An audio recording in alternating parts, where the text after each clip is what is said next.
What is going on, everyone? Welcome on into Sports Talk with Broach. The Sixers sweep the Cavaliers. They clinch a playoff spot. And I'm fascinated on what the reaction is going to be tonight because it wasn't pretty. And there were ugly moments. And the first half sucked to the point where I looked at the scoreboard afterwards and realized 6 points. They're only down 6 points. In what universe? It feels like they should be down 92. But normally, whenever that's the case, that's an indication that if you turn things around in the second half, you will be just fine. And what do you know? Joel Embiid woke up. Joel Embiid came to play. All that work along the glass, getting fouled, making 17 free throws, three-pointers, the two-man game between him and James Harden. And I just want to point out that this is one of those moments where whenever the Sixers do struggle and they lose a game because their closing out in the fourth quarter was poor, and I always normally say, you forget the good times. Today, you had James Harden and Joel Embiid play a two-man game, and there were other factors as well, right? Matisse Thybulle defensively with the inbound, but that was somewhat when the game was being close to secured anyway. Still a massive part, though, and that was a huge slam for Tobias Harris, who had a miserable day at the office all around. I was really piss poor, and it kind of bothered me because he's been playing extremely well. He's been in a groove. He's been looking solid to the point where financially I made a decision to look at his over-under tonight for 1.5 threes. And I'm like, look, he's taking 9 attempts. He's taken so many damn attempts over the last handful of nights that, hey, he'll put up those shots to make it. But he looked out of whack, talking about late possessions where he's at the side of the backboard, and I'm cringing the entire time. Tobias Harris was all out of control, and I hope that this could be a quick regroup and getting back to, similar styles of play that we've been okay with and satisfied with as of late. You got to remember, this is the second half of a back-to-back, and your big man put up 44. Your big man had 17 rebounds. Your big man had 5 blocks. The defensive effort by him was sensational, and he willed you to victory. And that's going to happen at times. That's why we talk about how important it is to have a special player that could change the game. Joel Embiid, you're going to have him steal you games at times. And look, he definitely hit. Look, I know James Harden had a triple-double. He finished with 20-plus points. He had 10 assists. I'm not downplaying the two-man game, or he had that big-time bucket where he's driving to the rack, his nice little mini floater that he does in a crucial crunch time moment of the game for sure. But really, Joel Embiid, I thought, he was doing so much damage. And even when he's not even popping up on the stat sheet, for example, that last play where Garland's going towards the paint area, it's just Joel Embiid's presence that forces him to take a wild shot that didn't even hit the rim, didn't even hit the net, and it was bonkers. And this is an all-star caliber dude that we know can make some splashy plays happen. But it seemed like marketing, these threes are dropping in at will, and there were actually some shots for the Cleveland Cavaliers that were halfway in and popped out, but that's sometimes the way it goes, and the Sixers took advantage of that for sure. I want to focus on the fact that your MVP caliber player, Joel Embiid, after Doc Rivers just a day ago mentioned how he discussed too, Joel, look, go out there and grab 50. And Joel's like, it'll come naturally. The game will come to me. I'm not going to go out of my way for individual statistics. I'm going to play because I want to win. And then the next night, he has to because his team desperately needs him. And then he's on pace for 50. Obviously finished with 44. But just the fact that he got to that gear, he got to that tier, is what made it so much fun. And it's been a lot of basketball over the last handful of months. It's the beginning of the season, really, right? So we've seen Joel do amazing things night to night that is so damn fun to watch and so damn enjoyable. But there was a part of me, I'm not going to lie, tonight there was a part of me that went back into awe mode. I couldn't believe what I was seeing. I couldn't properly digest it. It was wow. Wow. Look at what he's doing. Look at these blocks at the glass. Look at these blocks at the rim. Look at the protection in the paint. And then look at the the fact that he misses a shot, he grabs an O rebound, he's basically getting manhandled underneath the basket. It doesn't matter, though. He still finds a way to take it off the glass and put it in. And he's fist pumping and screaming when Joel has that extra layer to him and that fire in a hostile environment against a team that's not easy to take every game. We can make fun of the Cleveland Cavaliers all we want and say that they're a fake playoff team. They're a fun, exciting team. They're a team that's trending in the right direction. You got some young talent that's super fun. They were missing some guys, but all around, we know the trajectory and the schedule, the timeline of what the Cleveland Cavaliers are. It's an exciting bunch. To take every game from them this year, I'm not going to downplay that just because it's the Cavs. Teams lose to bad teams all the time. Thinking about it, well, you would have to imagine if you lose to the Pistons and you lose to these other teams that are even way worse than the Cavs, the fact that you could handle business the way that you did against them every single time, I value that. So I'm proud of this team. I'm giving this a big round of applause. I'm giving this a kudos. Sometimes you got to dig deep. Sometimes you got to recognize that this shit sucks. It's the first half. We look awful. We look a mess. We're out of sync. Threes are getting drilled nonstop. We're getting exposed. Maxi's picking up fouls. DeAndre Jordan had one of the worst stretches I've ever seen. He blows. I'm watching Furkan Korkmaz underneath the basket on an offensive possession, pump fake. He pump faked. He literally pump faked, and he was 2 feet from the basket, and then he ran away to the outside of the perimeter and wanted to refreshen it all up and reset things. Yo, you stink, Furkan. I have no idea what Doc Rivers is doing, and I get it. You pick up some fouls with Maxey, but I think he got way too soft in that department. Maxey's three-pointer, though, at the end of the third quarter was great. What a big answer. What big balls by him, and he just drilled it magnificently. I don't know what Doc Rivers is thinking with DeAndre Jordan. We all saw Charles Bassey's big day. It's time to stop with the experiment. It's time to stop with that garbage. It's nonsense, and quite honestly, it's embarrassing. It's embarrassing that he continues to trot that out there as if everybody else doesn't see the biggest damn problem in the world. How come you have all these other teams find players that can do something that's groomed in a certain position? What I mean by that, you look at the Bucks, right? Connaughton, these guys like that, they're just guys, and then they kind of get groomed into something. But instead, even though I'm not anti the thought process of veteran presence in playoffs, when it's this, and obviously each story is different, not every story is the same, but with where the Sixers are, why couldn't we find ways over the 82 games to groom a Bassey, to groom a Paul Reed, specifically Charles Bassey, who seems to be just dominating, not that the G League is anywhere even close to the NBA playoffs. It's not going to be. It won't even be a lick close to what he sees in G League play at all. DeAndre Jordan absolutely fucking sucks. We have to stop with this crap. It's terrible. It's really horrible. It gets to the point where I don't care what your feeling is about veterans versus young players, and this is coming from me, so you know that I crossed the line big time. I love vets 28, 29, 30, 31, 32, 33, 34. I love guys that know what playoff ball is all about. I love guys that have experienced hostile road games and a lot of tough banging bodies down low. I think that that's important. For me to pull the plug on the DeAndre Jordan experiment already tells you everything you need to know. Please stop now. But he won't. But he won't. He won't at all. You were on the road tonight. Place was crowd. The place was crowd. The place was crazy. The crowd was going nuts. They seemed to just lose their voices as soon as Thibault came up with that miraculous steal. But Joel Embiid and James Harden, when they needed to, fourth quarter, had the response. Two-man game. Pick and roll. Big-time slam.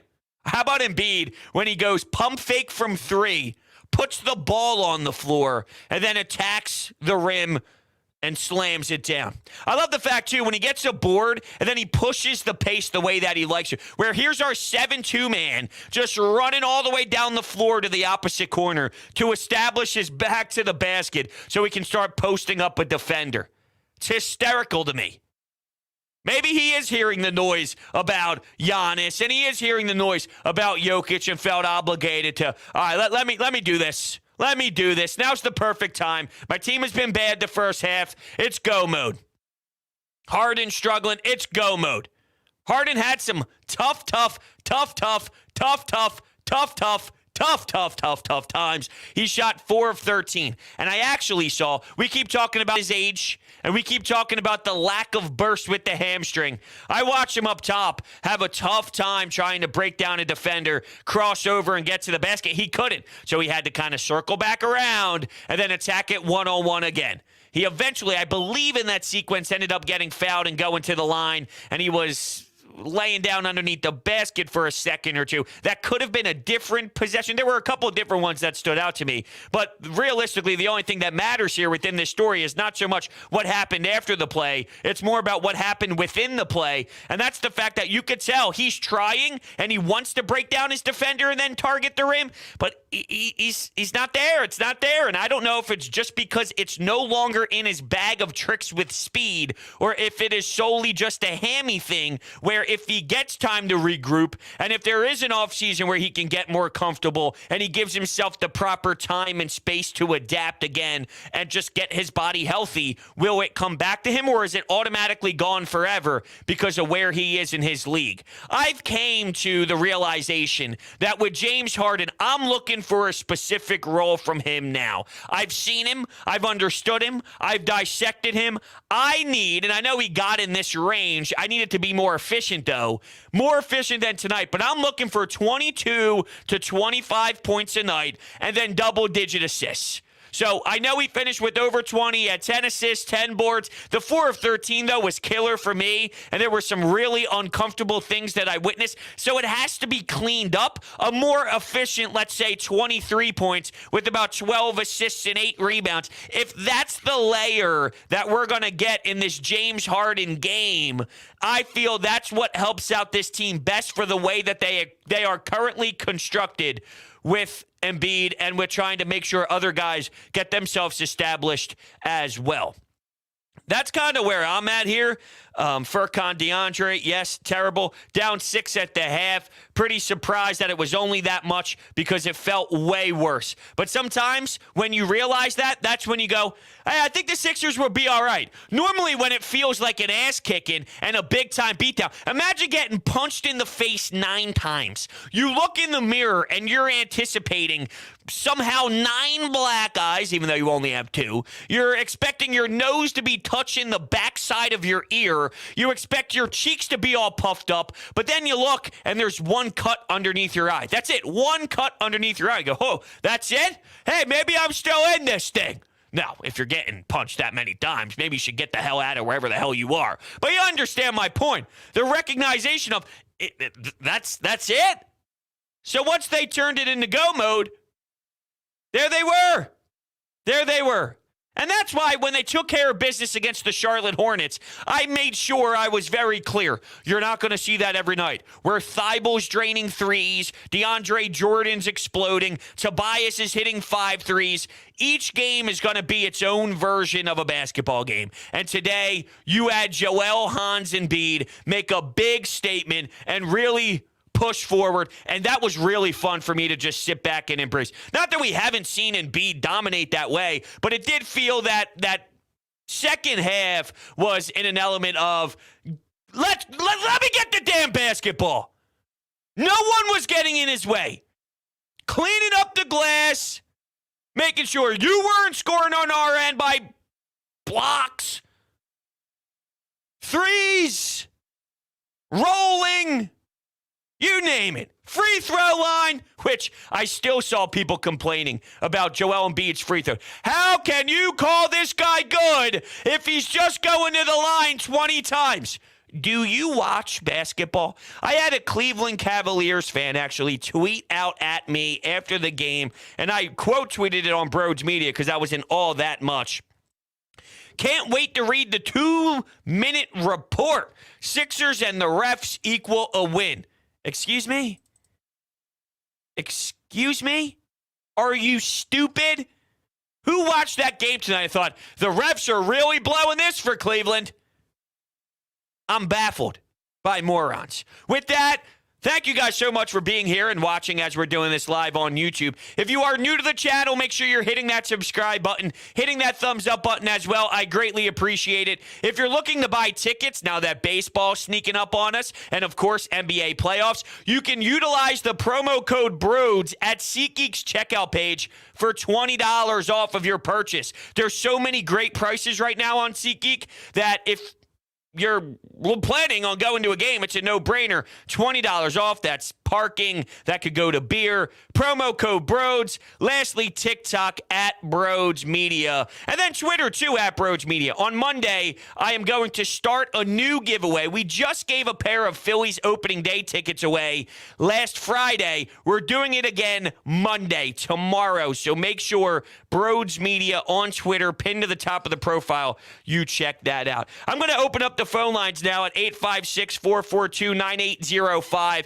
If you would like to climb into the conversation and share your thoughts on what you saw tonight, I would love to speak with you. 856-442-9805. Wade donates basically $3 here and says, how does the game impact the MVP race? I have no idea, Wade, and I appreciate you chiming in and donating. I honestly have no idea what's going to happen here with the MVP race. For the longest time, I expected it to be Joel Embiid's to lose. I don't think that he's done anything wrong to lose it. And in fact, I saw a tweet before hopping on here for the show, and I want to see if I could find it. It's not somebody that I follow, but somebody retweeted it, and Twitter has been so fucking annoying on my phone as of late. The slowest app in the world. I don't understand how it's been this egregious.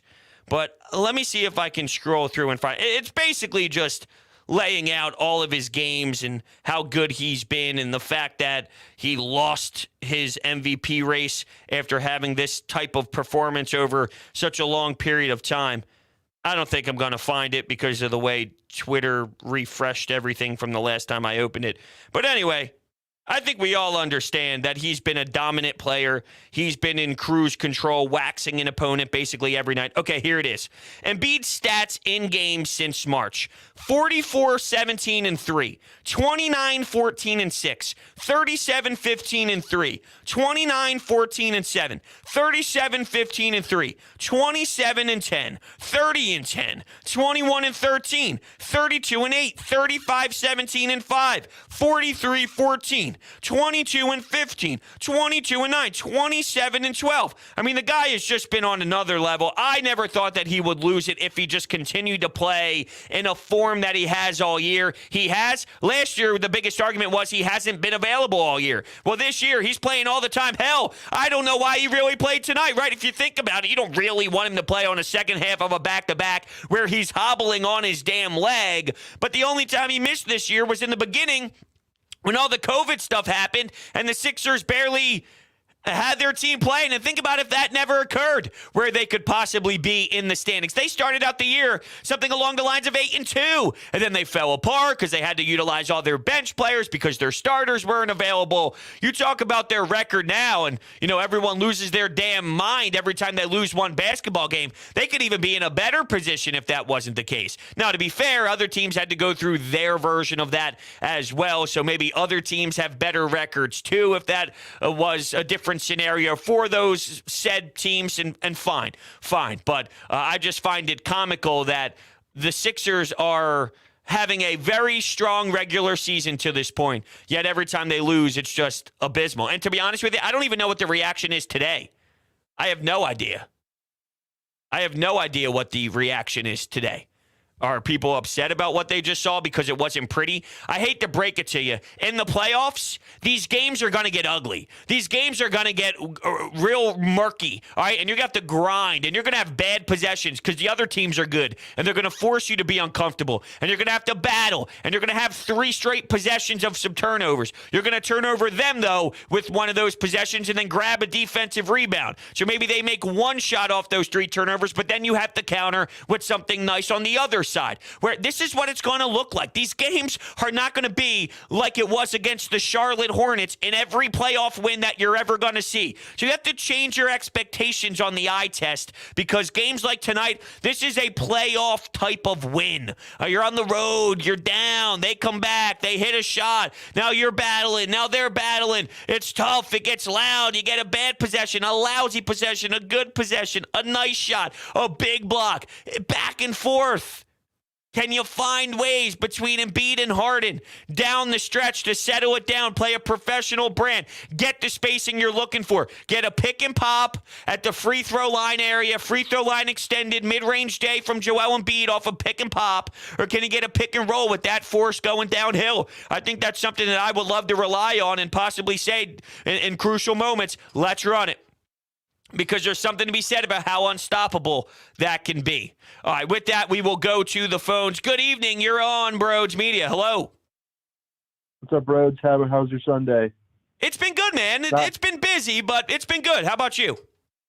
I mean, it's not Eagle Sunday. It's Sixers Sunday, which actually works better with alliteration. But, yeah, solid win. I'm not going to complain. I mean, we got the job done. What would the alternative have been? Losing against like the Pistons? I mean, I'm going to take a win against a playoff, all likelihood a playoff bound team any day of the week. Embiid was an absolute monster, and the only reason why he wouldn't win the MVP this year is because all these Poindexters. I like Jokic because he has better LeBron stats. I've never watched a basketball game my entire life. I went to Harvard and that kind of bullshit.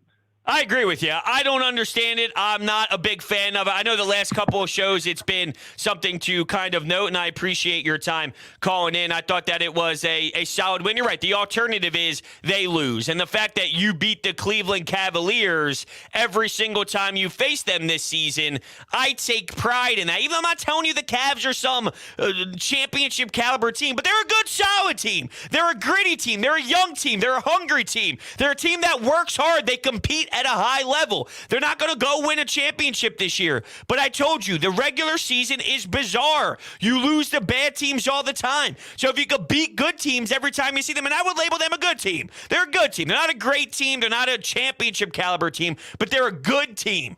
And you beat them every time you see them. There's pride to take in that. In terms of the Jokic thing and beating, I think I've kind of given my explanation on where I'm at. I really don't want to keep wasting my breath on it. I just don't have that same, I don't know, care for the argument anymore. I guess I'm already convincing myself that it is what it is. He probably won't win it. Unfortunately, it's disappointing, but I have bigger things in mind. I have more important things to kind of analyze and discuss, and I need to see what this team is going to do in the first round of playoffs. I need to see what they look like in their first series and how they kind of get used to under the lights, the moment getting bigger, and having to make sure that guys like Thibault, you're going to have to really see what this team can do in that first round. Not that it really translates to the second round. The Sixers did what they needed to against the Washington Wizards in round one, and then blew up because Ben Simmons fucking blows when he's standing underneath the basket unwilling to play the sport of basketball, and now he's trying to get $20 million back for being a liar and faking mental health and still not playing basketball for the Brooklyn Nets. And I don't know when he's ever going to play basketball for the Brooklyn Nets. But it doesn't obviously correlate. I just need to see what some of these role players might look like when the moment does get bigger, and then hope there is some sort of confidence that grows from maybe blossoming in the first round where, look, there's been a few games here and there as of late where Thibault's drilled some threes. Let's say in that first round, whoever you're going to match up against, if it's the Raptors, who knows, we'll see. But if Thibault drains 2 threes in game one, and you go, what the hell? I'm not betting on it. I'm not betting on it at all. Not even a little bit. I won't put one penny down on that to happen. But I'm just saying, if there is something like that occurs, and then in game 3, there's 1-3 made, and then in game 4, there's 2-3. Is there something to be said about them getting to the second round and then Thibault just having a little bit more swag in them when you were talking about bigger times, bigger matchups, national TV? Once again, I'm not betting on it. I'm just saying, those are the things that I'm looking at. Doesn't mean we're going to get it to the level that we want it to. And realistically, I don't think we will. I'm just telling you what I'm looking for as a whole. Let's go to Kyle in Connecticut. Yo, Kyle. What's up, bro? Sorry, it's been a little bit. It's okay, man. What's happening? So I just wanted to kind of chime in. It's not so much about the Embiid Jokic debate. It's more so just about Embiid as a player and regarding the free throws. I've always looked at it as free throws are a skill. Being able to draw contact is a skill, especially when you're as dominant as him and you're left with two options of either you just let that man have his way with you and let him go to the bucket whenever you want, or you hack him. Like, that takes skill, in my opinion. So just this notion of free throws invalidate what he does is just ridiculous. And even in the sense, free throws still matter. Granted, this isn't maybe the most fair comparison because we're talking about one of the biggest stages here, but look at the UNC Duke game last night. Duke, you could argue Duke lost that game down the stretch because they missed some huge free throws. Yep. Again, it's a huge. I'm aware that this is a very big difference here, but they do matter. And like, if they were so easy, why isn't everyone getting to line all the time?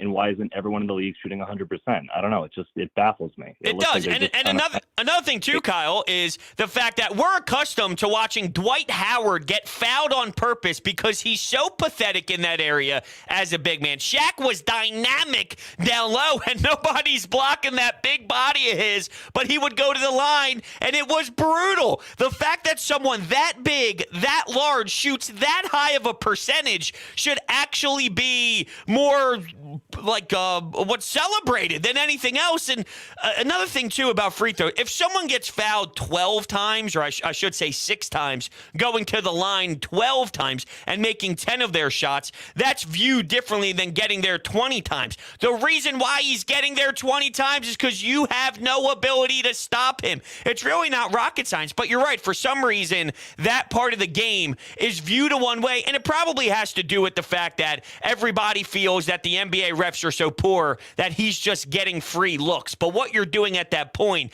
is you're not giving him enough credit for how dynamite he is. Oh, yeah, for sure. I mean, I almost wonder if, the rest of the league is just not used to seeing big men be able to knock down free throws like this. And they're like, that's just not fair. And the fact of the matter is, no, it is not fair. You just got to deal with that. Exactly. It's like, and thanks, Kyle. That's like watching Kevin Durant drop 55. That's not fair. But at the same time, what are you going to do about it? They ended up losing that game anyway, ironically enough. But sometimes, not sometimes, all the time, it's just different errors and it's different players. But there's always dudes out there that you have no ability to stop. They're going to do what they are accustomed to doing, and they're going to dominate you. It's, can you limit their domination? Instead of 44, can you stop Joel Embiid to 36? If he had 36 instead of 44, you're probably winning this basketball game if you're the Cleveland Cavaliers. So it's about limiting the damage from the dudes that can absolutely crush you. And at times, the answer is we can't. We don't have the bodies. We don't have the ability. We don't have the chance. Like, you think of the three-point shooting that the Cavs had today. Maybe on other nights, some of those shots end up falling in, or the total amount of three. Maybe that's enough in a different day. But it wasn't today against the Sixers because of the way that Embiid willed himself. It's pretty crazy. And you know what? It's a different league. It's perimeter play. Now, Jokic is great, but he is a different style of a big man. And that's another thing, too, that I hate is if you take a side, I love Jokic. I think Jokic is fun. I think Jokic is great. There's this narrative out there when you talk bad about, or not even bad, when you like one guy, it means you despise. The Jokic lovers and supporters actually shit on Joel as if he's not good. The Joel Embiid supporters actually look at Jokic and go, this guy's awesome. This guy guy's great. This guy's fun. He's enjoyable. He's unique. He's a big man center. We appreciate big men center because we watch one every single night, and we recognize that it's a cool craft and such a different pace of play, understanding where the game is in 2022. We like Jokic's game. We think it's incredibly awesome to tune into and study. We don't kick him in the nuts, but all these Jokic idiots kick Joel Embiid in the nuts because they love their numbers. You can take those numbers and shove it right up your fucking asshole because it's terrible. Absolutely terrible. I hate it. Absolutely hate it.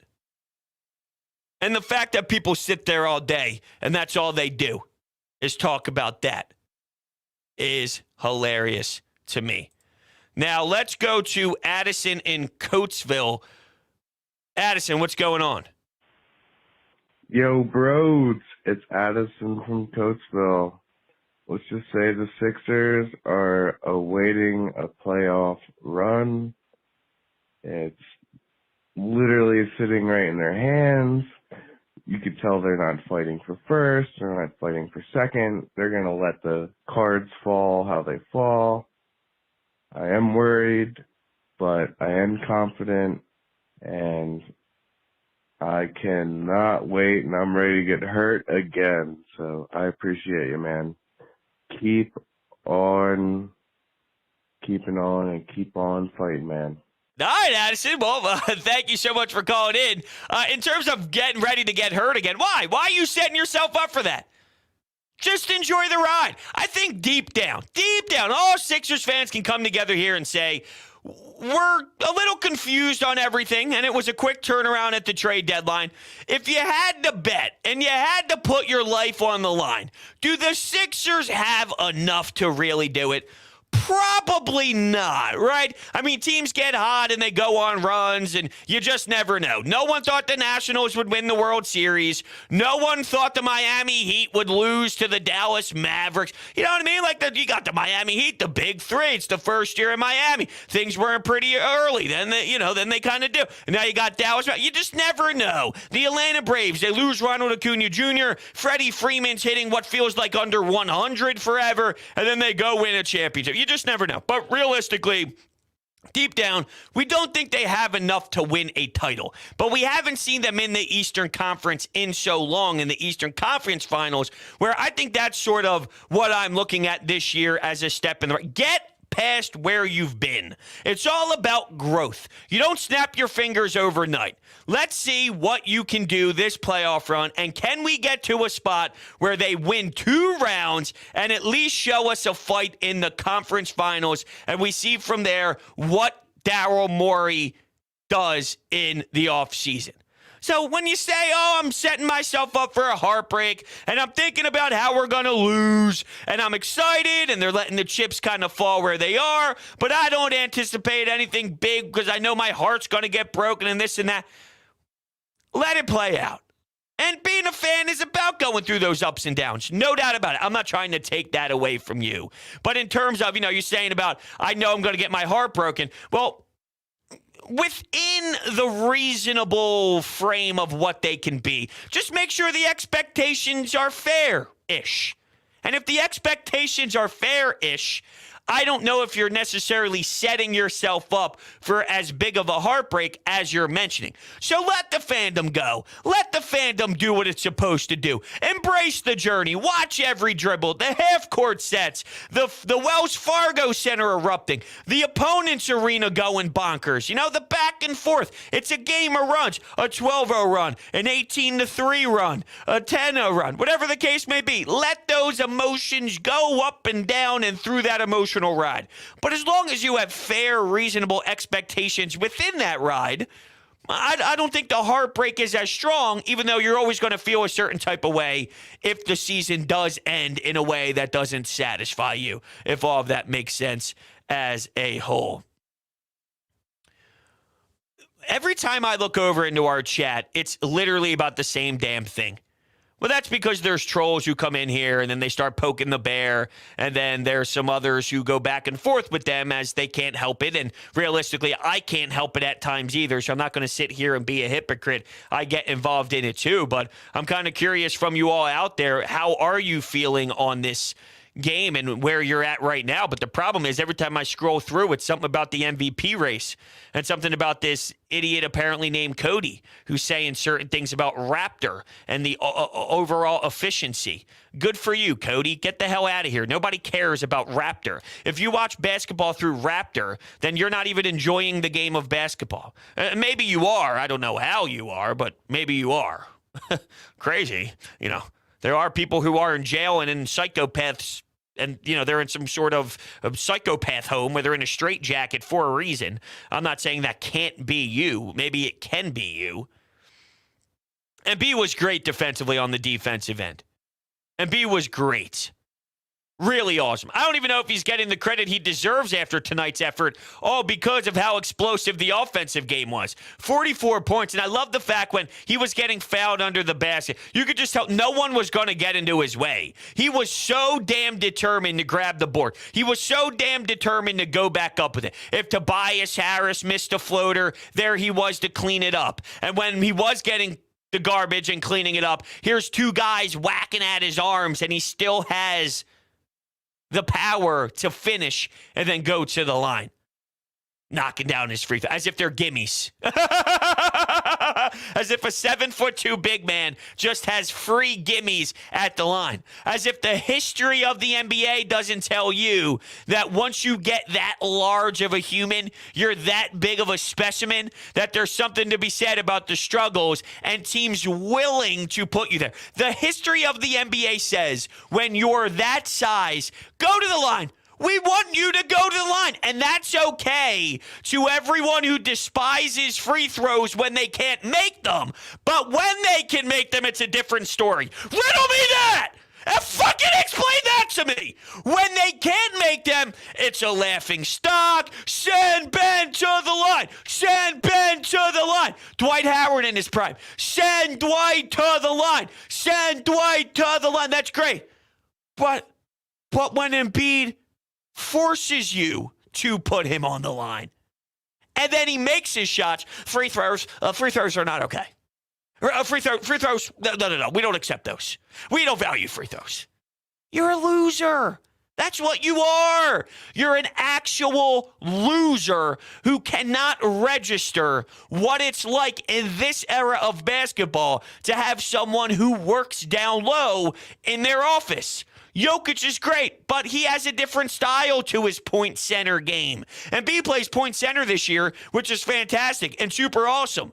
But even him, he still kind of does it through a different style play. So he's rare. He's a different type of breed. Don't knock him because it's different than everybody else. Don't say that he's not earning that. That's foolish. Absolutely foolish.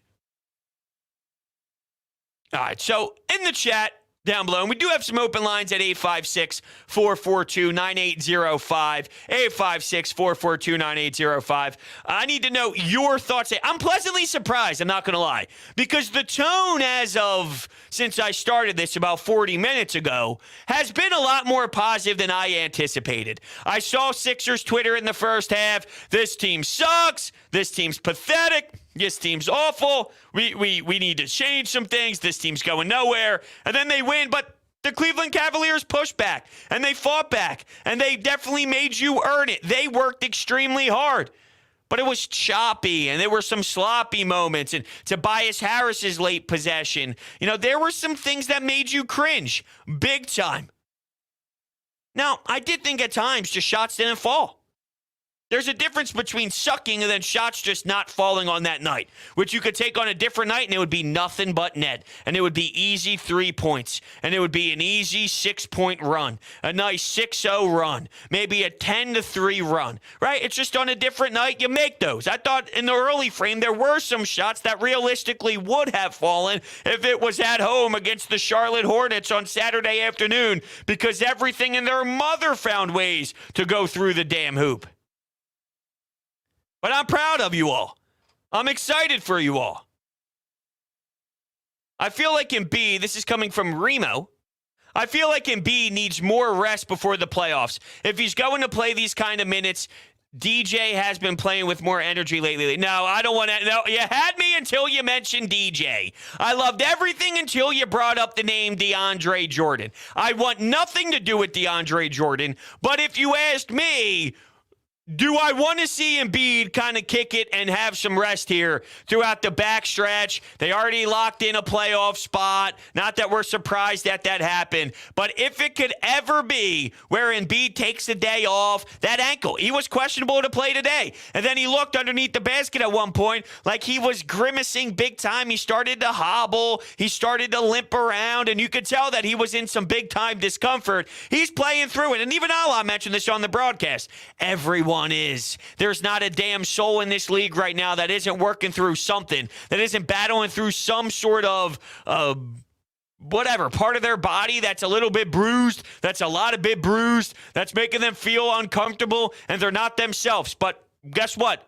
Deal with it, because there's no excuses. With that said, though, there's no reason to push it for 3-4 regular season games. I just don't think the Indiana Pacers a couple times is something that matters to me. Let's say you play the Toronto Raptors in the first round. Does this last regular season game against the Toronto Raptors really mean anything to you?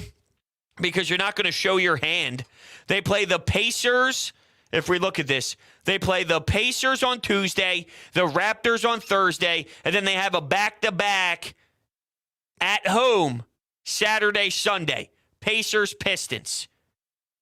So to be honest with you, as much rest as we can possibly get for Embiid at this point, I'm here for it.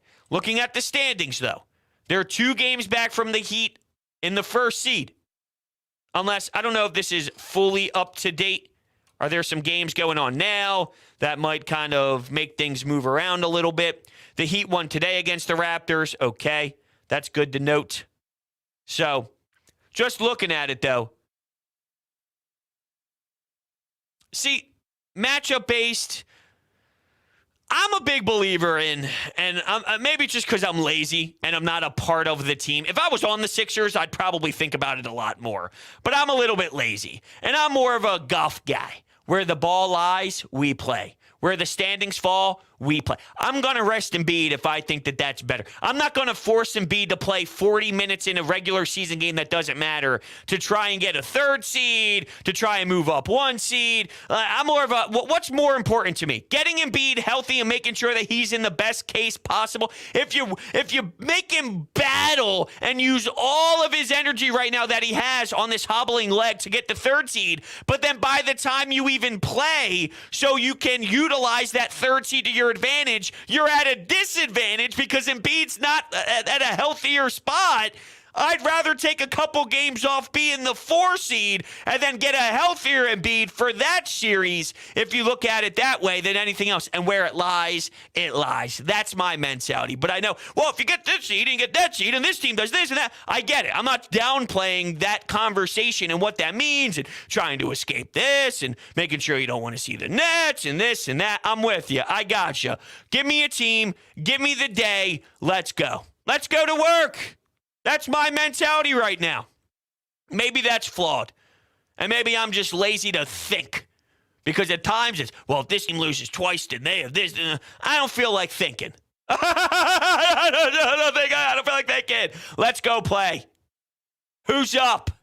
All right. With that, who's up next on the Anytime Hotline? We shall find out. Hello. Good evening. You're on Broads Media. Hey, this is Mike from Coatesville. What's up, Mike? I just have to hey, Rose, long-time listener, first-time caller. Thank you. I love what you're doing.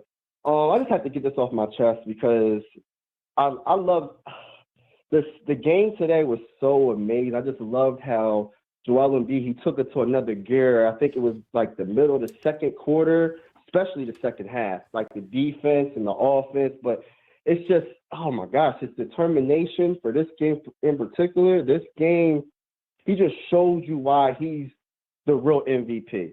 I like the Joker, but the one thing that the Joker doesn't do as well as Joel Embiid is his defense. And I'm not hating on the Joker, but Then people say, oh, the Joker has more assists. Okay, yeah, he has probably like 4 more assists a game, but the one thing the Joker also doesn't do is get the other team's big men in foul trouble like Joel Embiid does. So that's pretty much like assist if you want to count it. He's getting every person that sticks him in foul trouble. So you're getting them out the game, and it's making the game easier for the Sixers overall.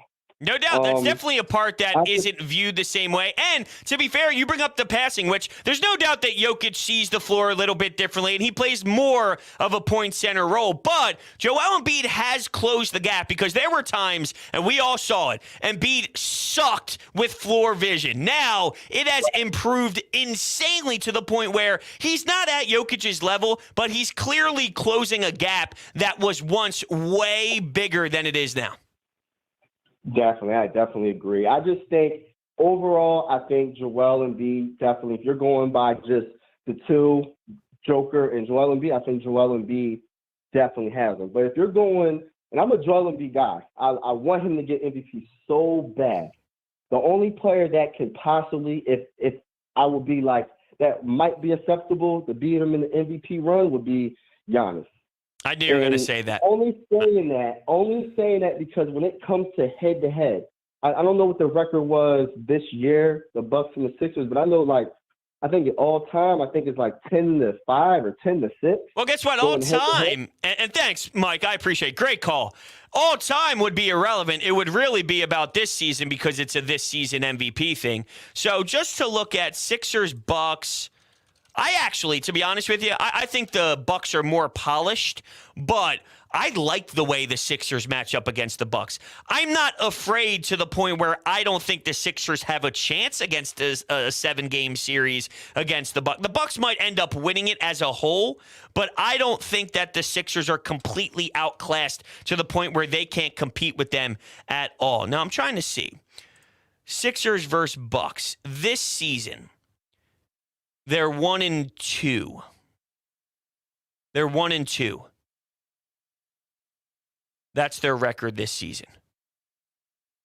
Game 1, the Bucks won by 6. No. Bucks won 6. Wait, what? I'm confused. Oh, that's a win streak. Okay, I got you. That's a weird way to display it on this website. November 9th, 2021, the Sixers lost 118 to 109. On February 17th, the Sixers won 123 to 120.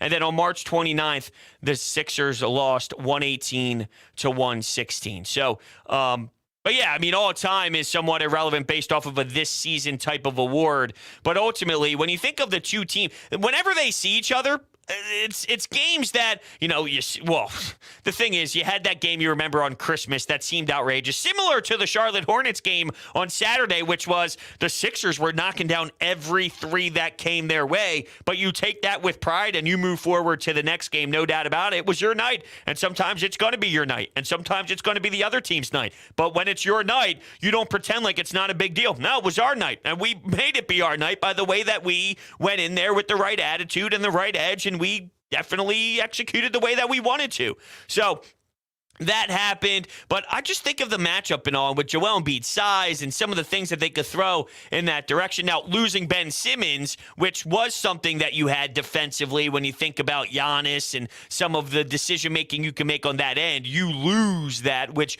was intriguing to the matchup, but I'm still not fully afraid. I'm not claiming that it's a no-brainer. I'm not claiming that it's an automatic series win. I'm just saying I could see it going 7 games and it being a coin flip in game 7. I could see it being a tough, hard battle where, sort of like Duke. All right, let's use Duke UNC as the example. That was brought up a little bit earlier by a caller with the free throws specifically. But Duke's upset.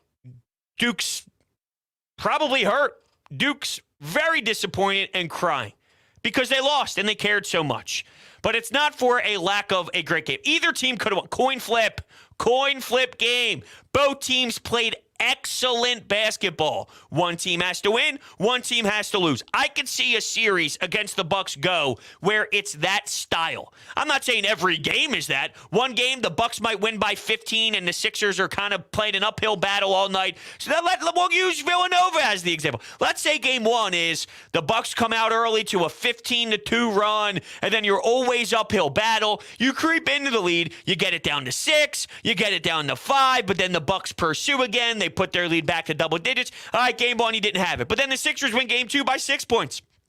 And then game 3, it's maybe like a Duke UNC game, which is electric. Who's going to come out with the victory? Massive possible turnaround series game, considering it's game 3 after a 1-1 tie after the first 2 games. I could see it being an epic battle with the Milwaukee Bucks. I'm not afraid of that at all.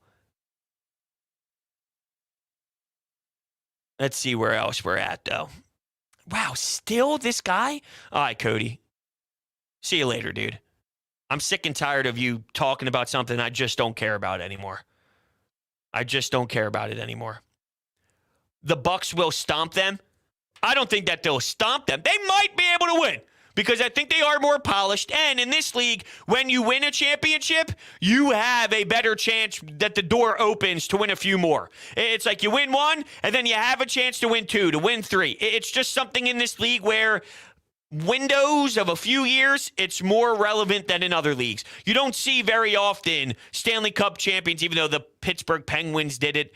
You don't see it often. The Tampa Bay Lightning did it, but you don't see it often, really. It's not normal. It just so happened that you've seen it recently as of late. But in basketball, you see spurts of dominance. You see the Golden State Warriors. You see the Miami Heat. You see the Cleveland Cavaliers come out of these. You see teams just roll through for a little bit, which gives the door, because it's hard to finally get there. Once you get there, though, you learn so much. And that's why I always praise what it means to be an experienced, savvy vet who's been around the block, because there is so much value in you know what an Eastern Conference Finals is like on the road. You know what a second round is like on the road. That doesn't mean I'm here to play DeAndre Jordan. DeAndre Jordan blows. But just in theory, that's why I credit so much some of these dudes in their age range, the 31, the 32, the 33. There's so much to be said about the knowledge of things for sure. $5 donation coming in from Abs. Imagine if we kept Ben. No, thank you. And we signed Harden this offseason. Wouldn't have happened. It just wouldn't have played out this way where Ben would have happily been back. Yeah. Even though that's unrealistic, I still think could have been a dope team. Yeah.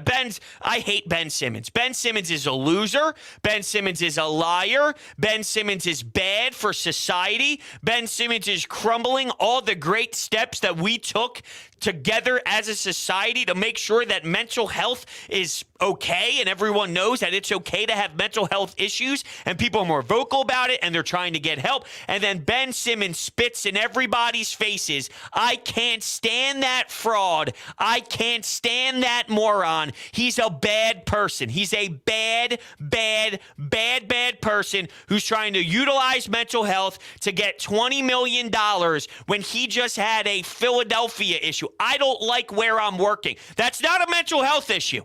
That's not. All the Sixers needed was documentation. A perfect example. Lower body injury. We hear that all the time in hockey. Lower body injury. They have a lower body injury. At some point, you need more information. Oh, that's the ACL. That's the calf. That's the foot. Broke the foot. Puck went off the foot. The lower body injury at some point gets the determined factor here, gets the determined description, if you will, gets the description of what's going on. In any business in the world, if you say I'm having mental health issues, they will help you out. And the Sixers openly tried to help him out. But at some point, it's, all right, well, make sure, we can get some check-ins here to make sure you're making progress. What did your doctor say? Oh, what's that? Your doctor's not writing anything? Oh, what's that? You're not going to tell us what your doctor's saying?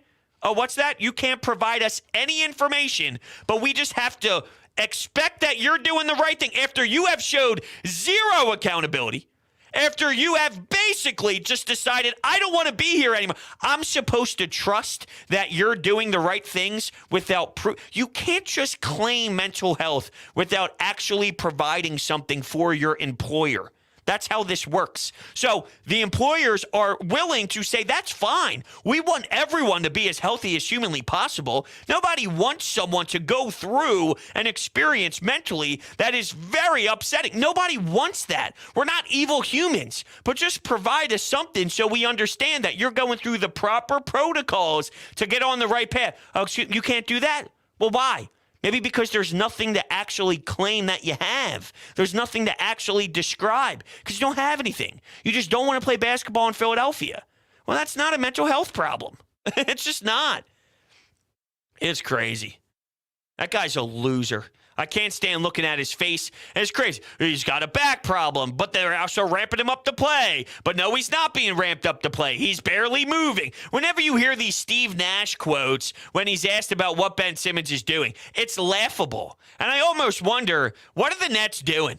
Not that it's the Nets' fault. I'm just saying, what are the Nets doing with this? What are they thinking? Do they want Ben Simmons really? Or are they just going through the motions and now they're realizing, dude, this guy's a nightmare. I want nothing to do. I don't want to waste my energy with this kid. Now, maybe I'm reading too much into it, and next year's just a fresh start. But if they were willing to just scrap this season and say, Ben will be back next year, based off of everything that happened to this point, wouldn't that just make the most sense instead of trying to maneuver through it with his back and then this and then that? And he's trying to ramp up, but he can't. But now his back hurts and the herniated disc and this and that. Like, what's up with this crap? It's not adding up. Even now that he's in Brooklyn, I still can't escape the nonsense. It's all over the place on my Twitter feed. It's everywhere I go, this clown. And nothing is phonier than when the loser Shams of The Athletic puts out a video about his update. Let's go to Shams, shall we? I want to see if I could find this. All right. Because a couple days ago, oh man, here it is. April 1st. I can't stand the way he talks about Ben Simmons. All right, I'm going to play this out loud. Here's Shams, and this is the tweet. The latest on potential ramp-up.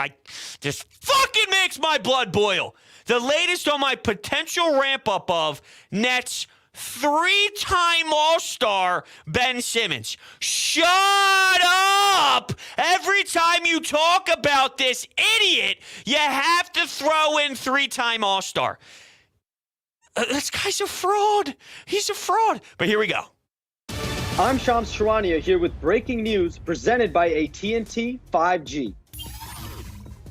Nets three-time All-Star Ben Simmons has resumed light on-court workouts, sources tell me, and the hope remains that he will be able to ramp up for a potential return in time for the playoffs. I hate him. I hate Ben Simmons with a burning passion. I can't believe it. By the way, if you can't tell, I've kind of been on another level today. I don't know. I had a weird day today. I did. I had a weird day. I woke up super early. I got home from work, and it was around 4 o'clock, but it felt like it was 8 o'clock. So the fact that we're recording this and it's about 10 p.m., I'm in this whole different headspace. I'm in this whole different environment in my brain today. I'm like cooked. My brain's fried. I've just had a long day, so I'm just out of control, if you can't tell. You know, look, I'm all about letting my emotions fly, but I feel today they've just been on another level at times, so I apologize if it's a little bit too much, but I just give you what I have. I just give you everything that's there. I keep it 100. Oh, God, here we go. I look over again, and there's still people talking about it.